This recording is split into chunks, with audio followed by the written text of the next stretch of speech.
Hey guys, support for this week's episode comes from our friends at Manscaped, the #1 site for men's below-the-belt grooming. Yes, you heard right. Manscaped offers precision-engineered tools for your family jewels. Yes, it rhymes. Yes, it's a hook. But boy, oh boy, this stuff works. It's great. Manscaped. Get 20% off and free shipping when you use the code GOODSEATS at manscaped.com. That's 20% off, yes, with free shipping, yes, at manscaped.com. Use that code GOODSEATS. And now, here's our show. 15 seconds to play. It's 110 to 105. The Colonels have that lead. McGinnis will inbounds. He's got it to Hillman. Darnell, a long way from home, goes to Keller. Billy's got the three in the sky. It is no good. The rebound tapped off when the chase is on. It's saved by Elmore. Going back into Billy Knight. Knight down in front, missing. Rebound to Kentucky in the 2 seconds. 1 second, ball game's over. It's all over in Kentucky, and the Colonels are going to hang their first ABA championship banner from the Raptors at Freedom Hall. They have won it 110 to 105. You see the players congratulating each other. The rivalry here is intense.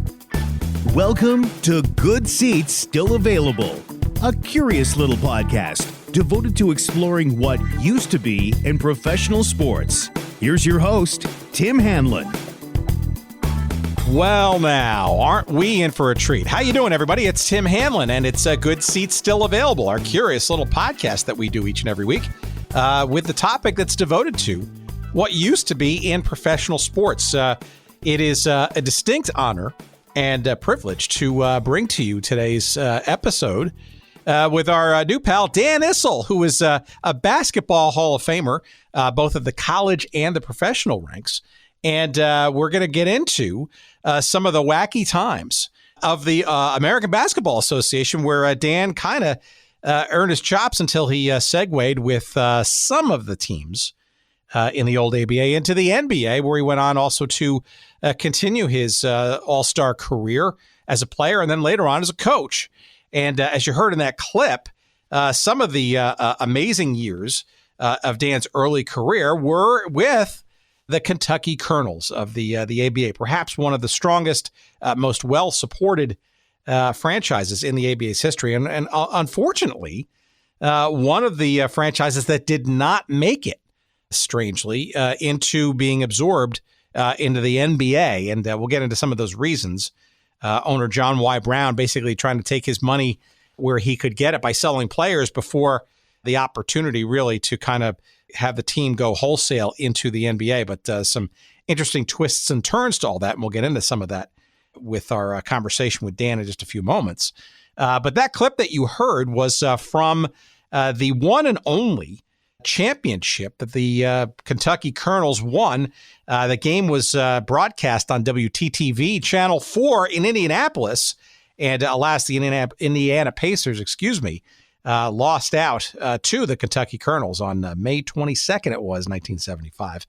And the first and only national championship from that of the Kentucky Colonels and the ABA. And Dan Issel, of course, with folks like Artis Gilmore and Louis Dampier, and just a whole host of ABA perennial all-stars on that team. And we get into that with Dan about his college career at the University of Kentucky, and then segueing into the ABA franchise in Louisville, the Kentucky Colonels. And we'll get into why Dan made the decision to kind of jump into the ABA in its earliest years and not go to, say, the Detroit Pistons, where he was drafted in the NBA. We get into not only the stellar career and doings of the Colonels, who are probably one of the strongest on-court and off-court franchises of the league, as we said, but also Dan getting to the Denver Nuggets for their last year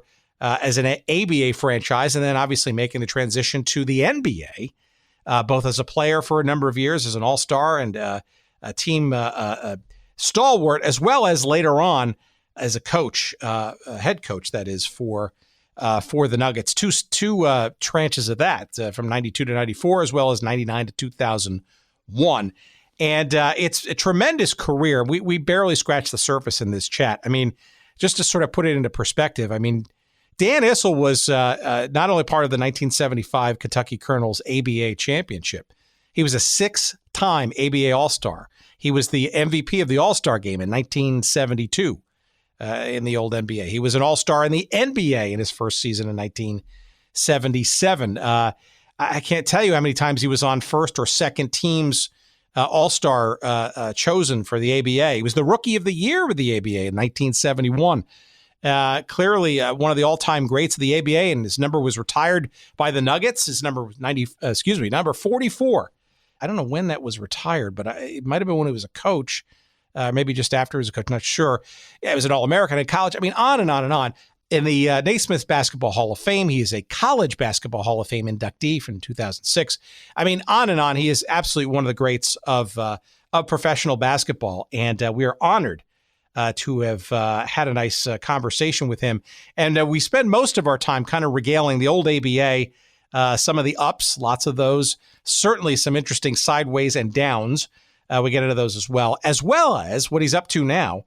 And he lives in the Louisville metropolitan area and is very much behind the effort there to get an NBA franchise. Wouldn't that be an interesting round trip to be part of getting Louisville back to the top tier of professional basketball in the United States with a franchise in the NBA? All of that stuff and more. Lots of fun little anecdotes and interesting pieces of trivia that you may not have known, including, by the way, the quick cup of coffee that Dan Issel had between the Kentucky Colonels and the Denver Nuggets. Bet you didn't know this story, and you'll want to listen as to what that team and that side step between Kentucky and Denver was.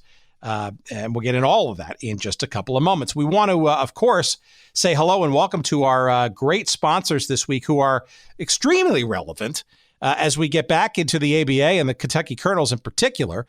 And why don't you check them out and celebrate this episode with Dan by going there and making a purchase, why don't you, of some great ABA wear. The first place you want to check out is oldschoolshirts.com. Our friends in Cincinnati, when you use the promo code GOODSEATS, you're going to get 10% off all of your purchases from oldschoolshirts.com, including an extremely smart-looking kind of, I guess you'd call it royal blue Kentucky Colonels shirt. It's beautiful, and it's on sale, as a matter of fact, this week.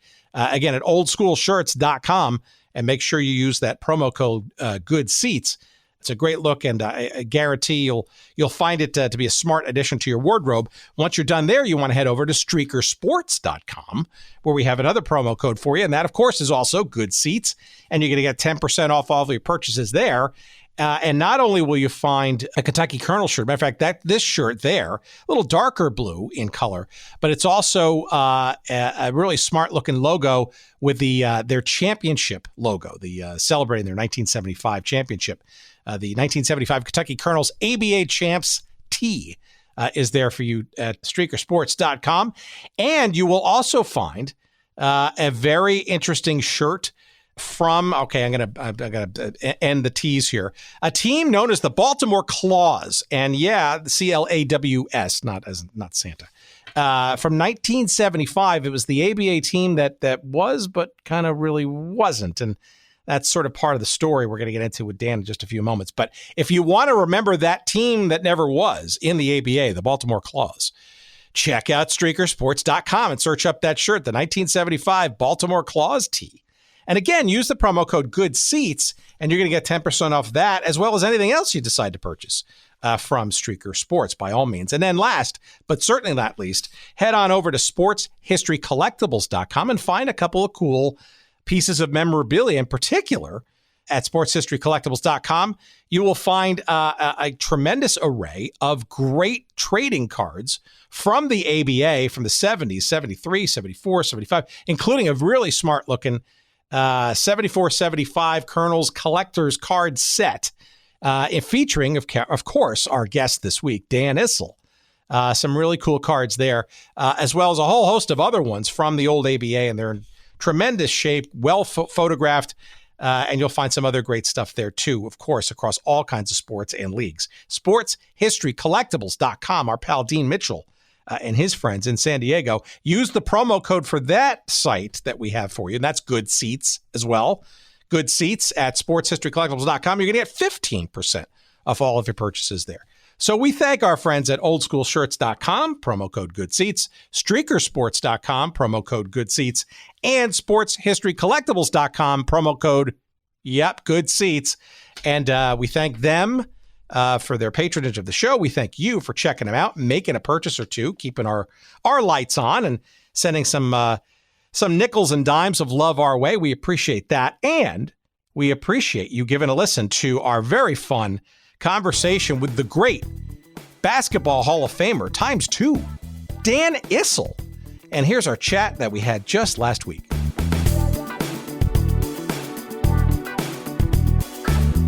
Maybe you can give our audience, especially these young whippersnappers out there who are new to the ABA experience and the Dan Issel story, a little bit of background about you as a player. You were quite the phenom, both in high school and in college, even before you ascended to the pro ranks, eh?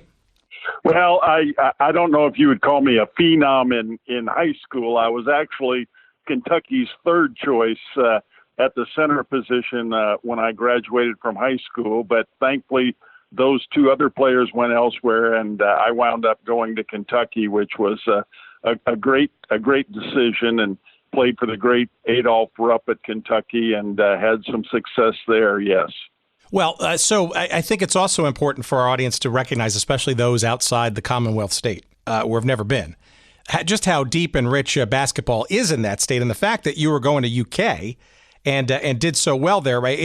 It's not just going to college to play basketball, right? Which, of course, today is a very different experience. But in Kentucky legend and lore, right?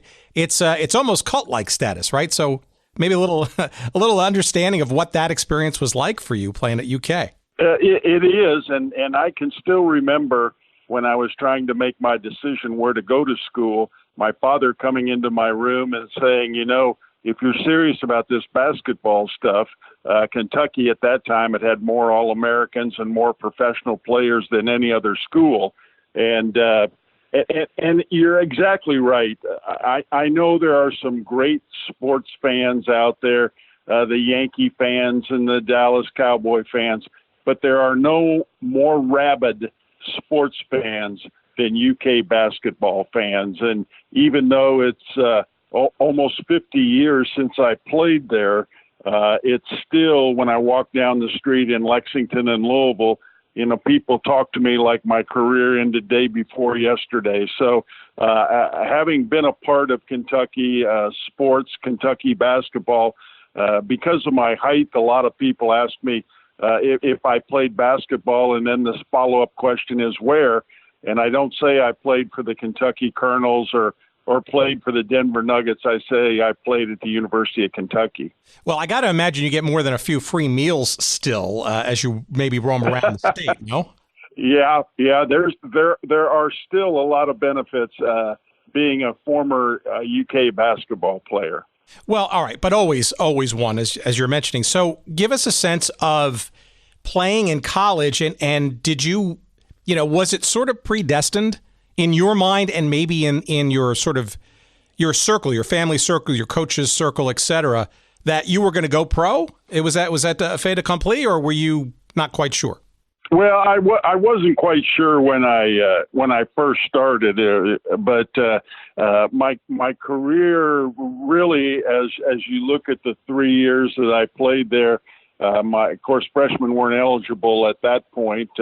My sophomore year, I think I averaged about 16 points a game, and my junior year, 25 points a game. And that's when I started thinking that I might have an opportunity to play professional basketball. And then my senior year, I averaged 34 points a game and was a consensus All-American. And at that point, it was pretty clear that I had an opportunity to play professional basketball. So this is around the late 60s or so, right? And the idea of going pro, essentially, maybe while you were in college, really only meant the NBA. But How much of this ragtag fledgling American Basketball Association registered on your radar while you were playing college? Yeah, the ABA began my sophomore year. Louis Dampier had been a senior at University of Kentucky when I was a freshman, and though we didn't play there, Louis is one of the players that played the entire 9 years in the ABA with the same team. And Louis and I became fast friends, and so that was part of the decision. Also, another part was being able to stay in Kentucky. I had met and married a Lexington girl, and really fell in love with the state while I was at UK. So the opportunity to stay in Kentucky to play professional basketball was also appealing. And so I thought that the ABA was certainly a possibility before I graduated. Well, let's get into that a little bit. So this is 1970s when you graduated, and you were, of course, drafted by the Detroit Pistons in the NBA. I think it was in the 8th round, if I'm not mistaken. Yeah, I was. I had already signed. I'd already signed my contract with the Colonels before the NBA had their draft, and so that's why I lasted till the 8th round. I guess they wanted my draft rights in case anything ever happened with the Colonels or the ABA. Oh, well, so that's interesting. So clearly your personal situation, wanting to stay in Kentucky and that sort of that scenario. So, but what of the ABA, right? I mean, you could not have been blind to the challenger status of it, right? We've had Dennis Murphy, the co-founder of the ABA, on a couple of weeks ago, and he even admitted as much as saying a lot of it was trying to hustle and get some franchises going, and we took for the Chamber of Commerce's in each of the cities credit and worth that some of these owners were going to be just fine. Did you have any trepidation aside from the fact that you were going to kind of stay nearby in the vicinity of Kentucky? Yeah, I really didn't for a couple of reasons. I got a call from Cliff Hagan, who is another former UK player, and at the time he was the player and coach of the Dallas Chaparrals, another ABA team. And Cliff informed me that Dallas had drafted me in the ABA draft. Of course, the ABA was famous for having drafts. They had a draft every week. They drafted college players. They drafted NBA players. They drafted underclassmen. And so I told Cliff, I said, Cliff, I really appreciate that, but the only team I would consider playing for in the ABA is the Kentucky Colonels. And mysteriously, about 2 weeks later, the Colonels had my draft rights. But at that point, the Colonels were owned by 5 very successful businessmen here in Louisville. John Y. Brown, who, of course, started Kentucky Fried Chicken and would later be governor of the state of Kentucky. Wendell Cherry and David Jones, who started a little company called Humana. David Grissom, who was president of the largest bank in the state at that time. And so I always felt pretty comfortable, and I never had, even till the very end, I never had any worries that my paycheck wasn't going to clear or that the team was in trouble. I worried about the league at points, but I never worried about the Kentucky Colonels. Well, so that's a very interesting juxtaposition, right? Because there were a handful of teams, right, as we'll get into a little later, as where you ultimately wound up before then going into the NBA. The Colonels were probably one of the most stable, steady, and, as you're hinting, financially well-backed franchises in this arguably scattershot league, right? I mean, yeah, there are plenty of teams that, Pittsburgh, not so great. I mean, how many cities, right? For every strong one, there must have been 2 or 3 wobbly and then some, right? Exactly. And, of course, the Pacers had a great team and a great following, great attendance. They always seemed to be a pretty firm franchise. The Colonels were, but there were franchises that struggled from paycheck to paycheck. I remember there was an owner in Virginia by the name of Earl Foreman, and every time Earl got a decent player, he'd sell him someplace. He sold Charlie Scott, he sold Julius Erving, he sold George Gervin. He sold a number of players, and they were worried. Those players were always worried from month to month if their paychecks were going to clear. So, but I think that was part of the allure. Now that you look back at the ABA, you forget about the bad times, the coach seats on airlines that stopped 5 times between ABA cities, and you only remember the good times. And of course, the ABA was a very innovative league who had some great players, and so but as you said, Tim, there's a lot of people today that don't remember the ABA at all. Well, I mean, you certainly hit the ground running. I mean, you led the league in scoring your first year right out of the gate, for God's sakes, and not only the All-Star game and all that stuff. It seems, and certainly in the years as they sort of piled on there at Kentucky and Louisville, it seems like, I mean, we'll get into some of the sort of pitfalls of it, I guess, but it seems like it was a hell of a lot of fun to start, right? I mean, assuming the money was no problem with the Kentucky franchise, there's just, it seemed like there was just a greater enjoyment and excitement around the game in the ABA versus that of, say, the NBA by comparison. That was, when we finally went into the NBA, a lot of people asked me what was the biggest difference, and that what you just described was the biggest difference. I mean, we enjoyed beating each other. There's no doubt about that. Winning the game was the number one priority. But then after the game, guys from both teams would end up at the same restaurant. And toward the end, there were only 7 ABA teams left. And so there was a much greater camaraderie.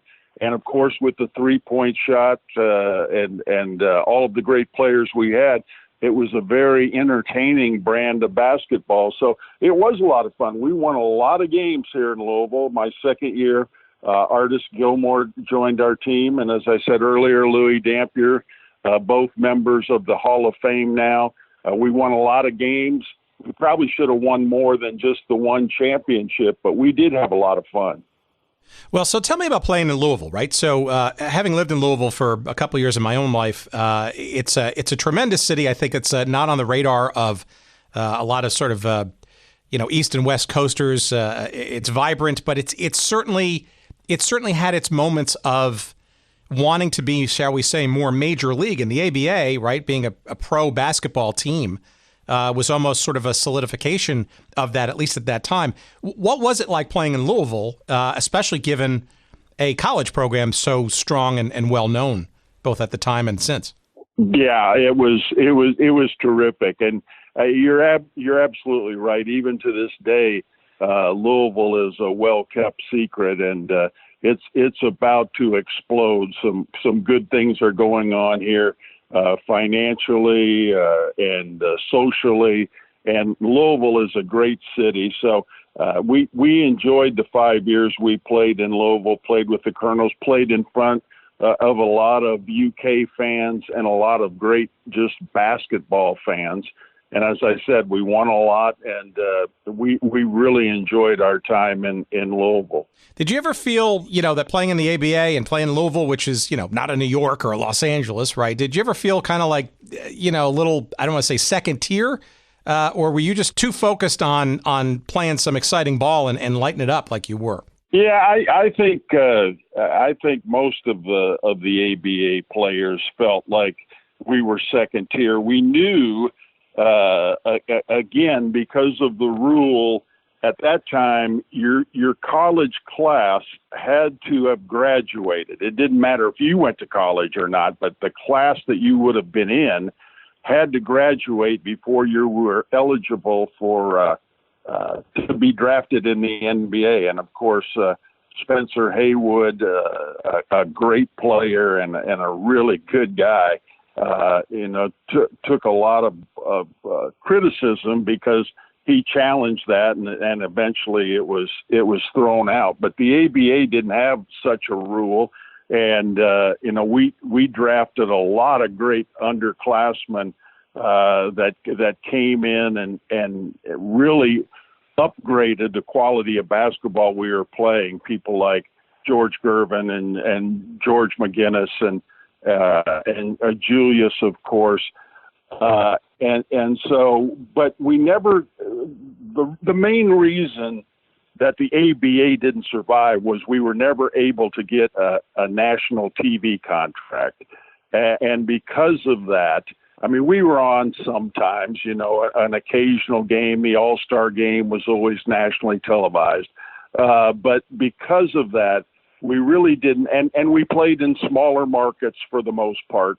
We really didn't have a chance to expose those great players and the great game of basketball we were playing to a lot of people. So, yeah, I think you're right. I think that most of us felt it was second tier. Did you find that the college game, both UK as well as Louisville and in Freedom Hall, specifically sharing the same arena as Louisville's college program, did you find that to be competitive, if you will, with you as well for the sporting dollar or the sporting attention from the press? Or I really don't think so. And this is one, even to this day, when people don't know if a pros team could be successful in Louisville because of the University of Louisville, the University of Kentucky, Western Kentucky, other basketball programs.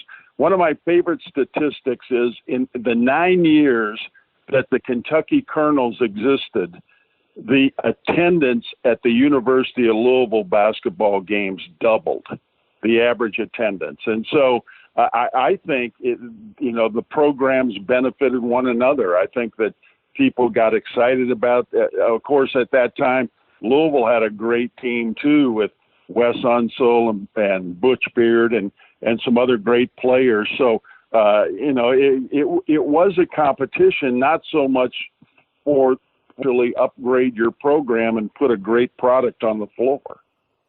Well, I got to think growing up or living in the late 60s, early 70s in Louisville, I mean, it's almost like a basketball sort of heaven, right? Because you've got not only a well-regarded Louisville team and obviously UK by extent, especially when you arrived, right? I mean, you lost the finals in 71 and 73. Clearly you went deep in the playoffs both in 72 and 74, and you won the whole thing in 75 and came close again in 76. I mean, I think more than any other, franchise, you were probably the most competitive and successful, if you will, albeit only with one championship, but still, I mean, you were a perennial playoff contender. Yeah, and that's what I mentioned earlier. We won an awful lot of games. We set an NBA record my second year, and Artis' first year. We set a record. We won 68 games. Our record was 68 and 16, and we got knocked out of the playoffs. And we did have the best team in the league that year, and just tripped up in the playoffs. But we did win a lot of games. It was a very successful franchise, and it's just a shame it wasn't one of the ABA teams that was merged into the NBA. Well, before we get into sort of that merger period of time, just some general thoughts about just the general ABA life, right? My sense is that being a Colonel was a little bit of a better ride than, say, some of these other franchises, let's say like, the Floridians or the Spirits of St. Louis, right? Yeah. But I mean, in terms of the travel, in terms of the arenas, in terms of the fans and the press, any sort of things sort of stand out in your mind as sort of being amazingly terrific as you look back, and frankly just horrific that may have scorched you for life and maybe never got over? Well, you're absolutely right. I mean, some of the arenas we played at, I remember there was an arena called the Long Island Garden that the Nets played in at the time, and it was just awful. I remember one game, it was so cold in there, the guys sitting on the bench went back in their locker room and got their overcoats. And they were sitting on the bench in their warm-ups and their overcoats because it was so cold. A lot of the arenas, Tim, were so bad that we would dress at the hotel. And we took cabs because cabs were cheaper than renting a bus. So we would take cabs to the arena, and after the game was over, we'd put towels over our heads and put our warm-ups on and ride the cabs back to the hotel and shower there. But and some of the crowds were just pitiful. I remember one night in Dallas, before the Chaparrals moved to San Antonio and became the Spurs, Louis and I counted the crowd during the national anthem.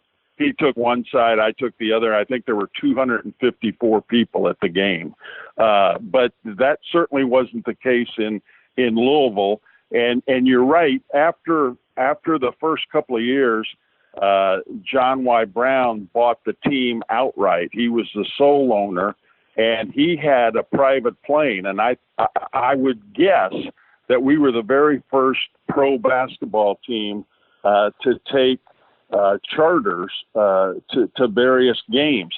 Now, it was a smaller plane, and when we went out west, we would fly commercial. But just the cities around close here, we would fly on a private plane. So we had it a lot better than a lot of the other ABA teams had it. Any cities that you enjoyed or look forward to going to, or frankly didn't? Well, ironically, one of the places I enjoyed going to was Denver. We didn't go that often early on, but then, of course, when the league was down to 7 teams, it seemed like we were playing somebody about every other week. And Denver is a beautiful city. They had a nice arena and not a very good team. So I did enjoy there. I enjoyed going to Florida because I had a couple of harness horses at the time, and would go out in the morning and watch my horses work out. And of course the Floridians weren't very good, so you didn't have to worry about not winning the game either. So those were probably 2 of my favorite cities. And how about on the other end? There must have been cities and arenas that you just loathed and or didn't really look forward to going to, even though you were going on a private plane, maybe. Yeah. As I said, the one in New York, until they built the Nassau Coliseum, which was really a nice arena, but before that, it wasn't very good. I didn't enjoy going to Indiana because the Pacers had a great team and rabid fans, and it was a very difficult place for us to win. All right. Well, tell me, as you know, obviously your career is sterling, and as they say, folks can look up all your stats. I mean, a 6-time ABA All-Star and just records after records. In terms of winning the championship in 75, right? So a culmination of a lot of good years and a lot of successful years of play. The team obviously getting stronger, lots of great players. You mentioned a whole bunch, and some we haven't even mentioned yet.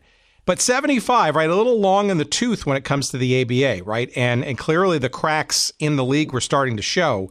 But I got to think that you guys didn't care about maybe those potential distractions and or the rumors of a merger at that point. You were more focused on winning something of a professional nature, that championship for Louisville that season, I'm guessing, or not. Or were you looking on the other, in the corner of your eye about how the league was going to last? No, absolutely not. Our entire focus was on winning the championship, and the summer before that year, John Y. Brown hired Hubie Brown, no relation, and Hubie was really the reason we were finally able to get over the hump and win the championship. As far as in-game coaching, being prepared, making changes, calling plays, Hubie was the best coach I ever played for. Now, there were other coaches that had strengths in other areas. Larry Brown, great coach, a great teacher, Of course, Adolph Rupp goes without mentioning, but Hubie Brown was the one who really got us over the hump and won that championship. And he's another member of that team that is now in the Naismith Memorial Basketball Hall of Fame. So it was a great team from front office, coaching staff, right on down to the players. But no, that was our focus all along, was to win that championship.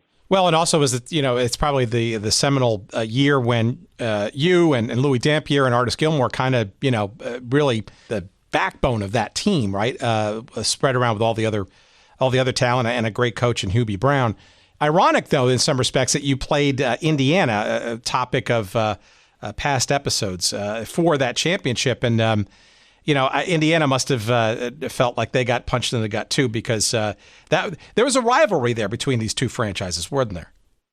No question about it. That was certainly our biggest rival, and we were the Pacers' biggest rival, and I think that was the biggest rivalry in the ABA because we were the two teams that won the most games, won the most championships, and were probably the soundest financially.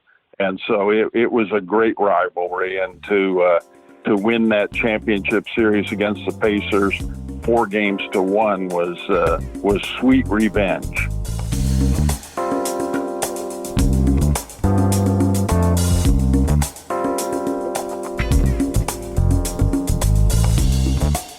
All right, we'll be back with our conversation in just a couple of seconds. But first, a little commercial message from our friends at Manscaped, the #1 resource for men's below-the-belt grooming.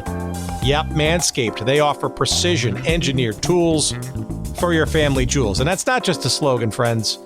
I can't tell you how challenging it can be. And I'm sure you guys out there in listener land, you know what I'm talking about. The package, so to speak, downstairs, below the belt, it's, it gets a little unwieldy once in a while. And, I think one's partner can always benefit by not having to deal with the thicket and the musty aromas and the other sort of untoward things that potentially are part of the mix down there. And Manscaped, it's a brilliant company. It's a tremendous idea. And, they've got tremendous products to bring to the well-groomed man, or one who frankly needs to be.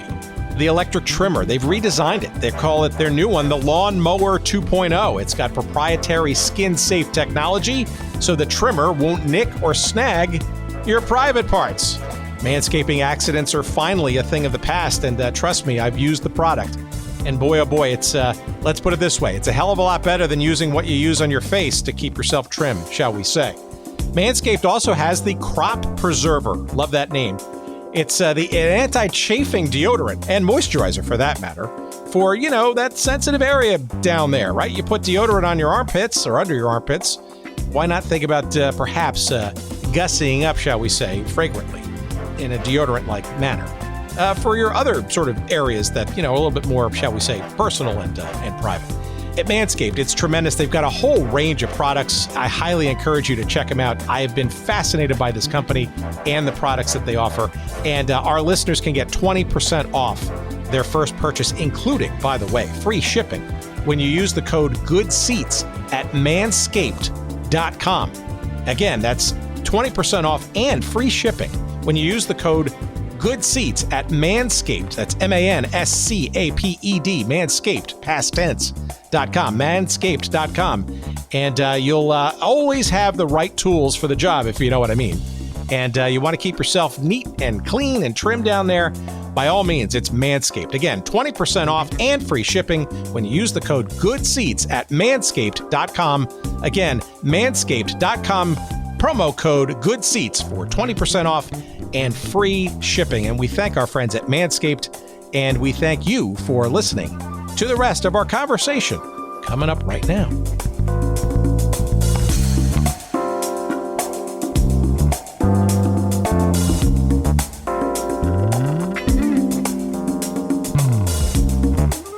Do you remember having won that championship, sort of the rumblings of people wanting to see the champs of the ABA, you guys, and Golden State, the then champions of the NBA, to play a series, either exhibition or otherwise.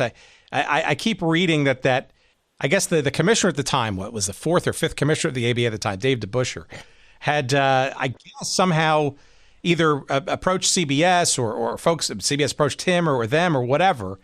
Did you ever remember even talking about or hearing about the possibility of a challenge series or game with your compatriots in the NBA? Absolutely. In fact, our owner, John Y., said he was ready to put up $1 million if the owner of the Golden State Warriors would put up $1 million, and the winner take all. And I wish that the NBA and the Golden State Warriors would have accepted, because 1975 the Kentucky Colonels weren't just the best team in the ABA. The Kentucky Colonels were the best team in professional basketball, and there's no doubt in my mind, even though that team had Rick Barry and Jamal Wilkes, there's no doubt in my mind that we would have won that series. But of course, the NBA turned it down because there was nothing for them to gain and everything to lose. Yeah, I think Hubie Brown, right, a legendary coach across all kinds of different ports of call. I think he has been quoted as saying that he feels that 74-75 Colonels team that you were on that won the championship was the best team he ever coached. He, to this day, if you see Hubie, and it's unbelievable that Hubie's still doing color on the TV games at his age, I think he's still the best at it. And if you look closely, you'll see Hubie wears his ABA championship ring to this day. Love to get Hubie on at some point if he wants to regale and go back in the depths of time. All right, but let's talk about after the sort of the halo of that championship, because it's interesting, certainly to me looking back, right, that is what essentially became the last year of the ABA's existence going into 75-76.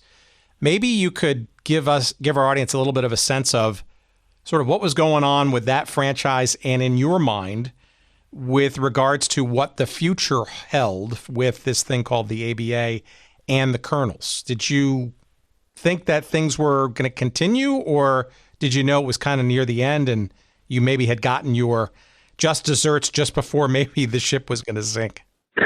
Well, for me, everything worked out great. About 2 or 3 months after we won the championship in 75, John Y., much like Earl Foreman that I talked about before, was looking to put some money in his pocket, and I was sold and wound up playing for the Denver Nuggets the last year of the ABA. And I think that at that point, Tim, it was pretty obvious to everybody. I mean, we were down to 7 teams. 2 or 3 of those teams were struggling mightily. In fact, the last ABA All-Star game, there weren't enough teams to field 2 All-Star teams. So the last ABA All-Star game was the Denver Nuggets, because we had the best record at some particular date against a team of All-Stars from the other 6 teams. And so I think at that point, everybody knew that the ABA days were numbered. Now, we all hoped that some of the teams, that there would be a merger and that some of the teams would join the NBA. We certainly didn't know which teams, and I think we knew 1 or 2 that wouldn't, but we hoped that you were on a team that would be part of the merger, or that the ABA would just go away. So that last year of existence was probably one that everybody knew the ABA could no longer exist. Well, which is ironic, though, and you kids out there, you check out YouTube and check out that All-Star game from 76, because that was in Denver. It was obviously the format a little different, as you just mentioned, but it's also the launching pad, literally and figuratively, for people like Julius Erving and others, for the slam dunk contest, which is obviously part of today's culture. That's kind of, I think, ground zero for that competition, no? Yeah, you're exactly right. And Carl Scheer, who was the general manager of the Nuggets at that time should get all of the credit for what is now the NBA All-Star Weekend, because it started with that All-Star game in Denver, Colorado. Glenn Campbell did a concert. That was the trivia question I was going to ask you. Who was the musical artist at the time for that game? Glenn Campbell did the music. And as you said, the first slam dunk contest that came down to David, Thompson, and Julius. And, of course, Julius won by running the length of the floor, taking off from the free throw line and dunking the ball really quite easily. And Julius was the winner of the first slam dunk contest. But that was the birth not only of the slam dunk contest, that was the birth of All-Star Weekend. So there's something else, though, I want to unpack, though, because a little known fact, right, before, going from Kentucky and getting you ultimately to Denver, there was a little detour in between that I don't think many fans, even of the ABA, recognize happened. I think you know what I'm talking about. What happened there? Exactly. Well, as you mentioned, Dave DeBusschere was the commissioner, and Dave was trying to hold the league together and keep it together. And the Memphis team had folded, and he basically gave the franchise to a couple of rock promoters in Baltimore, rock concert promoters in Baltimore. And I was, as I said, sold to the Baltimore Claws.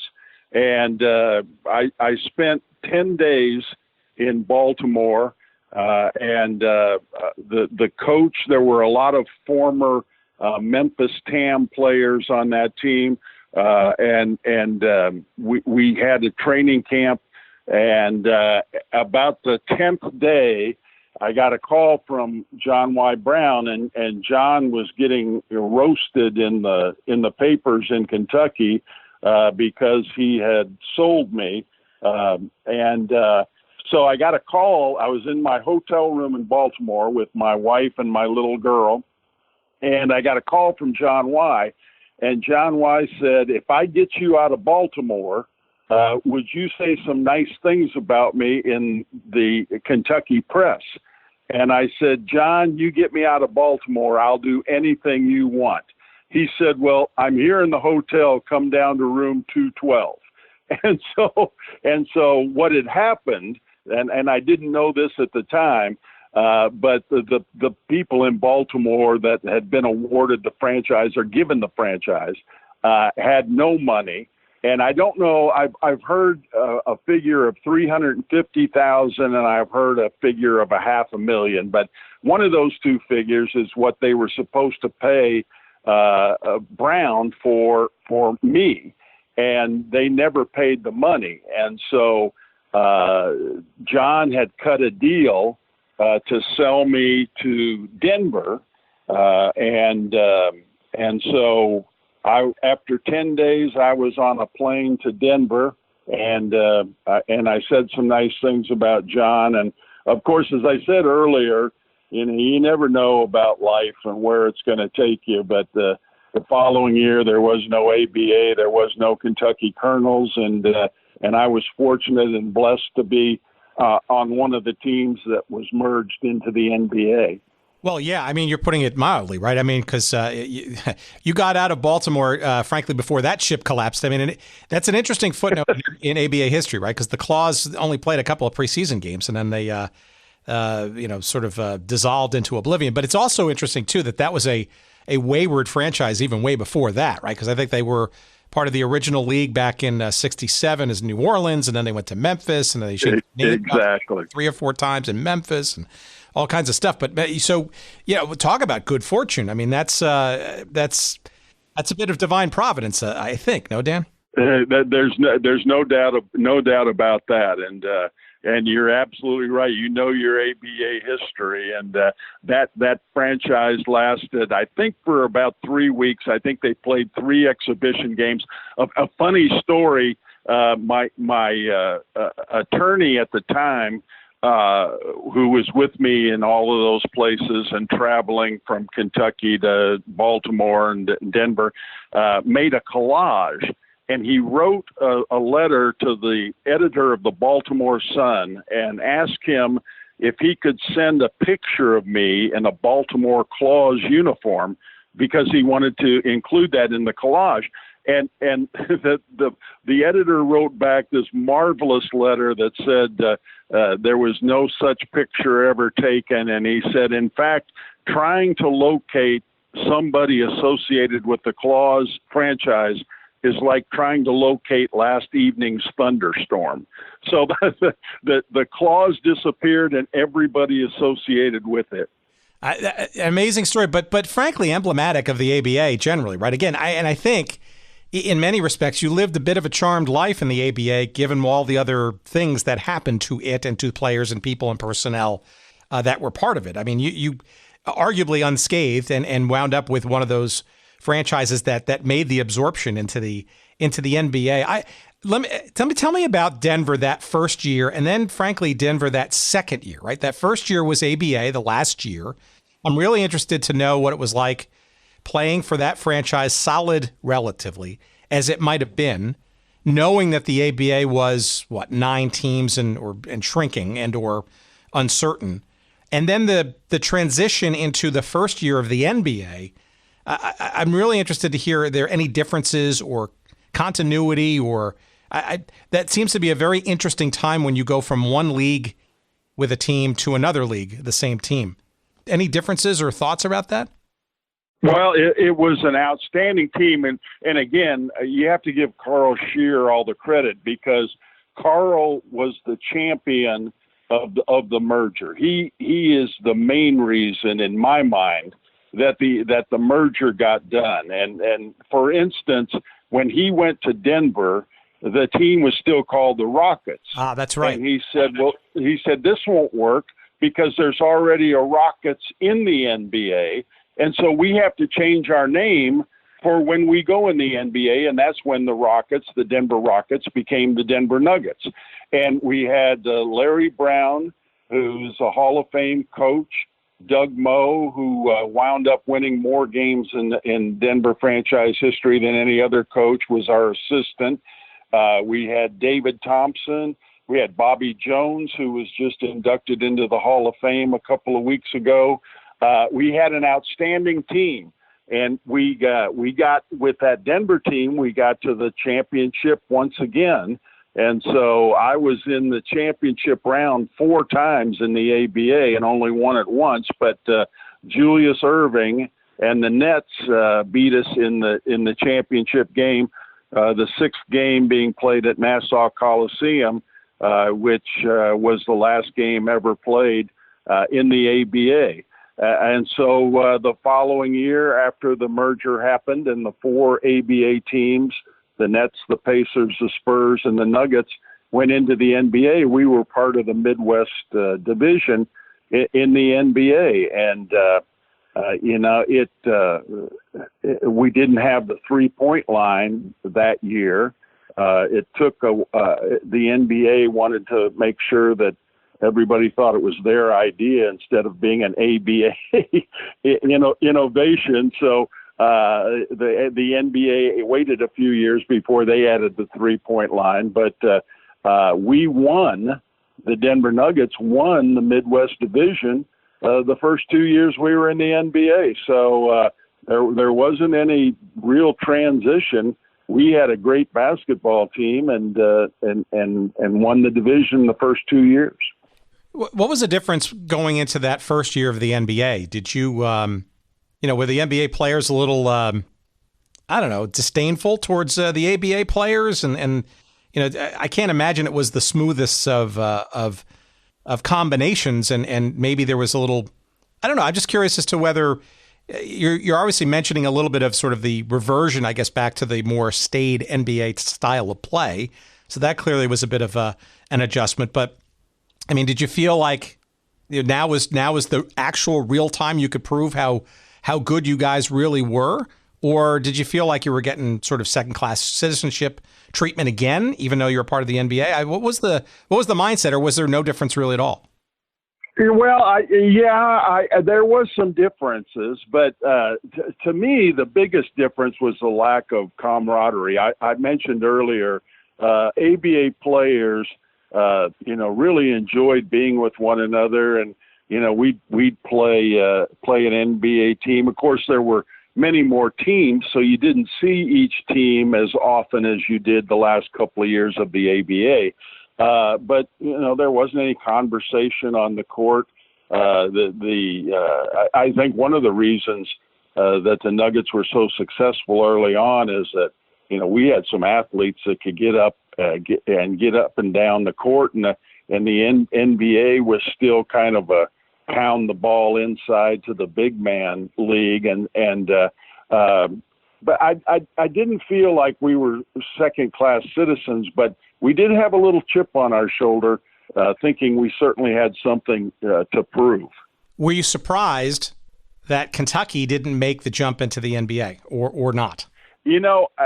I'm sure now that franchises are worth a couple of $1 billion, I'm sure John Y. wished that he had included the Nuggets, the Colonels, in the merger. But at the time, and again, this was an astute businessman who he played with his wallet. He didn't play with his heart. And the cost of going in to the NBA was a steep one. I think it was like $3 million. You probably know better than I, Tim, what the terms were, but there was a high cost to go into the league. We didn't get any TV money for several years. We didn't get a first-round draft pick the first year. And so what John Y. Brown did was he dispersed his players. Artis, of course, went to the Bulls. Louis Dampier went to the Spurs, and he was paid for that. And then he went and bought the Buffalo Braves NBA franchise. So, again, if you were just looking at it from a strictly financial deal, which is what John did, he probably made the right decision at the time. Well, obviously, there's another reason why I'm asking that, right? Because you're currently involved in a very substantial effort to maybe finally and once and for all get Louisville into the NBA. Do you want to tell our audience a little bit about sort of the genesis of that idea and, frankly, how it's going and what you think it might turn into?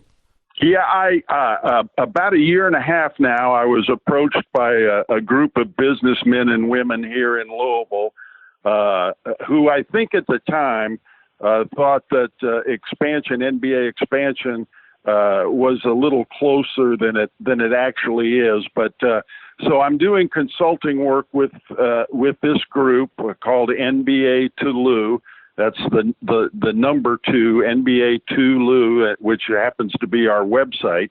And we're doing a couple of things. We're getting prepared. I have been charged with the task of if and when the NBA does expand, we want to be ready. We want our application to be on the top of the list. And so, we're doing things like looking for investors. We're looking at arenas, and we're also building a grassroots movement of support to get the NBA to Louisville. Like I said earlier, Louisville is a major league city in every aspect except for the fact it does not have a professional sports team. And we realize that, again, if and when the NBA expands, there's going to be a lot of competition for those franchises. But we think, because for a number of reasons, number one being the love of the game of basketball here in the state of Kentucky, that we can make a very compelling argument that the NBA needs to have a franchise here in Louisville. So it's going well.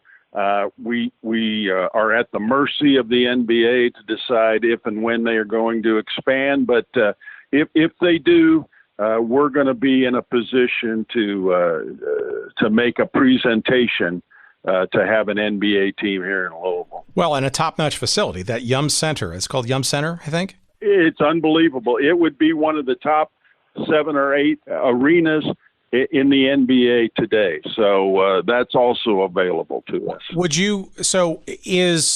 And maybe this is a delicate question, but relocated franchises, would that be in your wheelhouse as well, or is that the politically incorrect thing to say? Well, we would take a franchise however we could get one.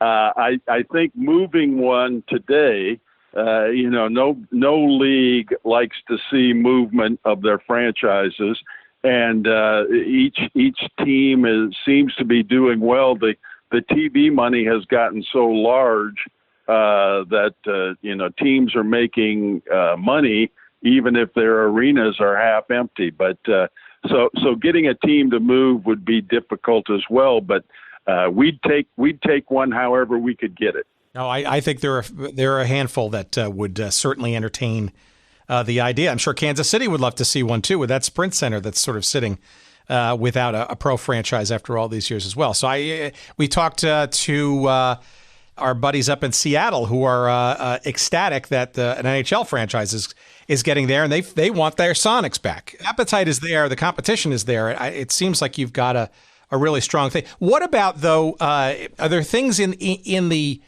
interim that could help your cause? So, for example, a G League team, would that be perhaps on the long-term plan, maybe to help sow some seeds?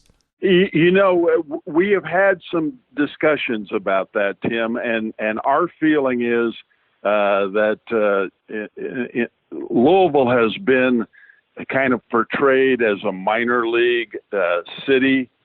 We have a AAA baseball team here. We have minor league soccer, and we don't want. We're trying to make this a major league city. Not interested in really having another minor league sports team here in Louisville. So I think we'll probably pass on the G League in the interim. Interesting. But yeah, I mean, clearly there are absolutely cities that have benefited from a pro franchise, right? And have used it as the crux for becoming quote unquote major league. And you could make the argument for Memphis. You could make the argument for there's a handful of other cities out there across all sports. And it doesn't strain much logic to think that Louisville metropolitan area, Kentucky / Ohio, that sort of general region, that area, Indiana, couldn't support and with fervor a pro franchise. So we clearly wish you the best of luck. And I got to think that there's also, and we go very deep into history and the past and stuff. There's I wouldn't call it nostalgia, but there's actually some built-in legacy or history, right? That could automatically be transferred into this new franchise if and when, right? Because the Colonels, are still a glint in certain people's eyes. No. Yeah, no question about it. The first banners we would hang in the Yum Center are the Colonel Championship banner, ABA banner, and the retired numbers that we have as a franchise in Louis and Artis and myself. Well, Dan, this has been tremendous. We've only scratched the surface, right? This is hardly a testament of worth to your legacy as a player and all your all-star doings and your basketball Hall of Fame-ness and all that kind of stuff. But this has been a tremendous conversation. We appreciate it. Let me also remind you, though, that we're going to be talking to Artis Gilmore hopefully in the next month or so. Is there any, and I know you're fairly good friends with him and sort of keep in touch and all that kind of stuff, but any question that you want me to ask Artis, maybe perhaps something that only he and you might know that we could kind of surprise him with once we find a conversation set up? Yeah. Ask him if it's true that he had to take a pay cut when he moved from Jacksonville to the Colonels. That's an interesting, very loaded question. And I'll look forward to asking him that. I sense he'll have a good sense of humor about it. I'll tell you, Artis is one of the most gentle, affable people you will ever meet in your life. I had just a few days ago was Artis's 70th birthday, and I I tweeted out on my Twitter account, happy birthday and what a dear friend he is.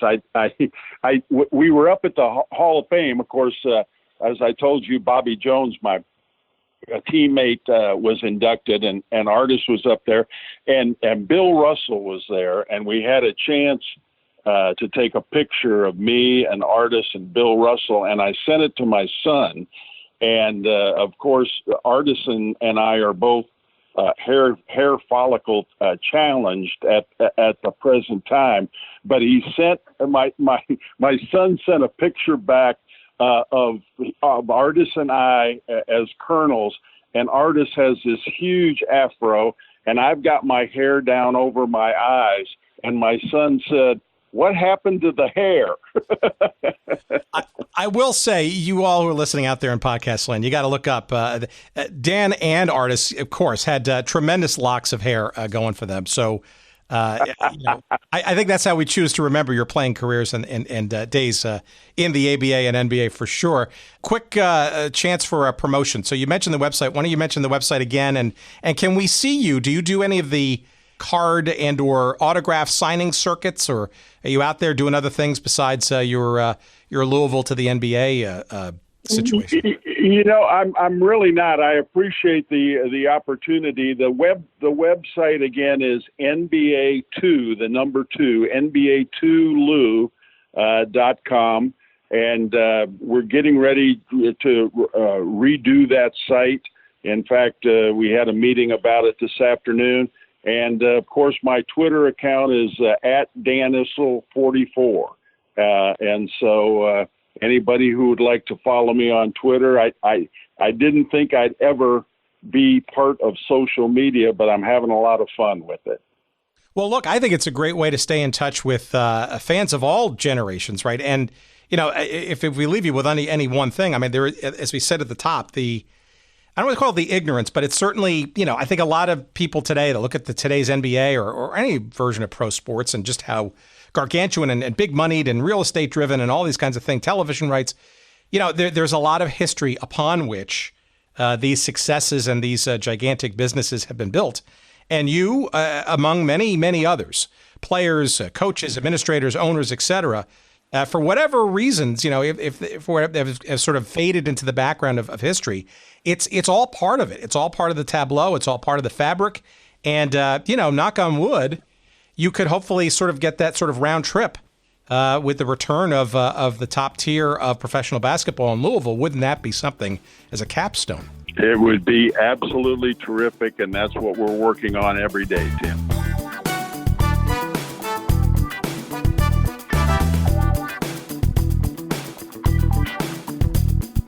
All right, Artis Gilmore, if you're listening, the question is out there for you to answer, and we'll look forward to hopefully getting you on a future episode where we can find out just what Dan meant by that curious little question there. And we also want to remind you, once again, that if you want to follow what Dan and his colleagues in Louisville are doing to try to get an NBA franchise to the great city of Louisville, Kentucky, whether that be via expansion or maybe even a relocated franchise. I can think of a few. I'm not going to say the names out loud, but you can probably guess what some of those franchises could be. You can follow the website and what they're doing at NBA2Lou.com. That's NBA, the number 2, Lou, LOU.com. And I think you can follow them on Twitter at NBA2Lou as well. I think they've got an Instagram and a Facebook presence as well. So that plus the website, that you have no shortage of ways to keep abreast of what Dan and team are doing in Louisville to get that NBA franchise. We wish them enormous success in that enterprise, and we look forward to staying in touch, hopefully with him and their efforts, and we encourage you to check in with them as well and support them in any which way you can. And God forbid, it could be sort of a beautiful capstone to the city of Louisville and pro basketball and Dan Issel's career, for God's sakes. And it may be a great way to sort of etch in for all time in memoriam the Kentucky Colonels in sort of the elegance, I guess, of the march of history, where people remember the ABA and perhaps express what got going in a new franchise in the NBA. Let's see and let's hope, shall we? While you're surfing the web there and bookmarking the NBATulu.com site, why don't you go over to goodseatsstillavailable.com, bookmark that for God's sakes, and check out all the cool stuff we got there, especially all of our 130 plus episodes that we've done to date. They're all there for you to stream, to download, do whatever you want with them, within legal reason, of course. And you also find all of our social media feeds. On Twitter, you can follow us at Good Seats Still. On Instagram, we're at Good Seats Still Available. You'll find us on Facebook as well. Our email address is hello@goodseatsstillavailable.com. And also on the website, you can click on the link in the, I think it's the contact or connect section there of the website, and sign up for our email newsletter. And then you'll be in the know. To find out what our episodes are going to be for the upcoming week and sort of know before the average Joe what's going to go down that week in podcast land on this little program. All that stuff is great. Check out all of our great our books and T-shirts and all kinds of fun stuff from our friends and our various advertisers and colleagues. All of that is there for you and more to come, hopefully, on goodseatsstillavailable.com. One last thanks, of course, to our pals at Podfly, in particular, of course. You know him, you love him, you can't live without him. Of course, he is the good Dr. Jerry Payne. They're not yelling boo, they're yelling Jerry, Jerry, Jerry. And Podfly Productions, again, if you're interested in getting into this podcast thing, there's no better place, no better on-ramp, no better support system, production, editorial, show notes, you name it. You want to get going, check them out. Podfly Productions, you can find out more about them at podfly.net. Okay, we are done for this week. The ticket window is now closed. We can't wait to see you next week. Until then, take care, everybody. We love you. See ya.